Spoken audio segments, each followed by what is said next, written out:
Welcome to Behind the Trigger, and today we're going to be replacing the factory trigger with this Timney trigger right here. There's only one screw. The screw needs to come out, which is a T25, and this pin needs to come out also, which is held on by a little E-clip. Really don't like these E-clips, but they're effective. Some tools I like that I'm going to be using is just a little jeweler's screwdriver and a dental pick, and you're going to see why. The first thing we're going to do is we're going to actually remove the bolt.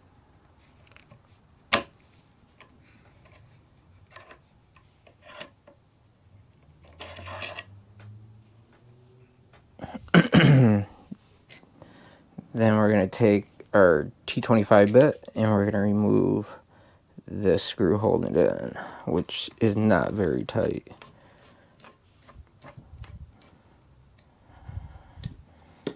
So that's out. Then we're going to take our pick and we're going to rotate this little C-clip. And I know this is probably hard to see just because of location. We're going to take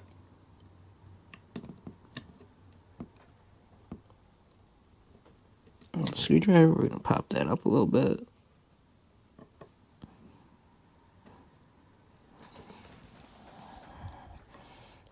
Gotta cover this up because I don't want this little C-clip going. Yep, and that came out. It's right there. You always want to watch where these things go because sometimes they like to fly. I'm going to take this pick. We're just going to give it a little push on our pin. And then we're going to come back because it's... I'm going to just pull it out just enough to get our hands on it. And I'm going to slide it out. Didn't expect that to happen, but that's alright.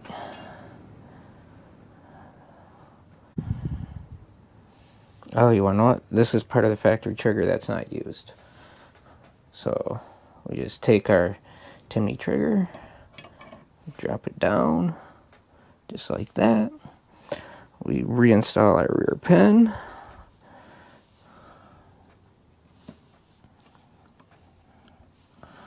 There we go. Slide it in. Of course, not being able to put this where I can see it makes a little bit of difference. Then we're going to drop this in. Our set screw.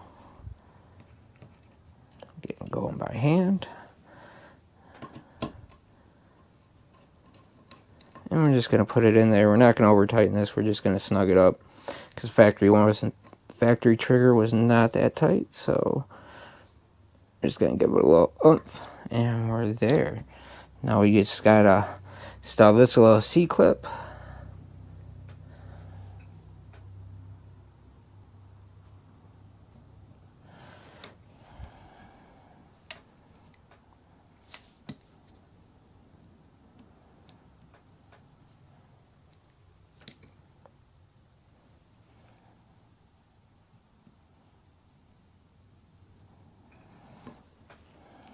A little push with your thumb or your finger. Very carefully lock it into place.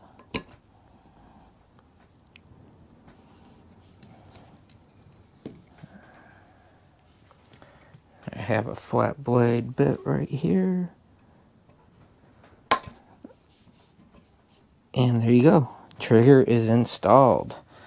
That easy. A lot easier than swapping out the trigger spring. Then before we do anything with this, we're going to reinsert our bolt. And we're going to lock it in. And we're going to do a little... Oh, yep. It functions, so... Yep. Everything seems to be working good, so... There you have it. It says it's set, this trigger set from the factory at 1 pound, which is 16 ounces. That's pretty good. That's pretty good.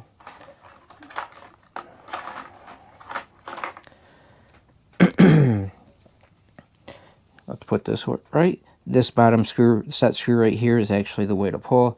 Just back that out or run it in to adjust your pull weight. And this top one is actually for your over travel. I'm not messing with the over travel because I like right where it's at. We are just going to back this out a bit.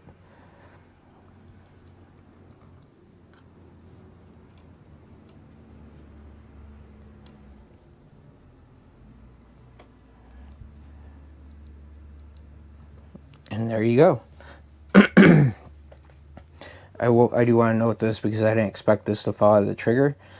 Just the way the factory trigger is set up. It's not, the Timney does not mention that. So this falls out, you don't need it. And we're just going to do a quick test.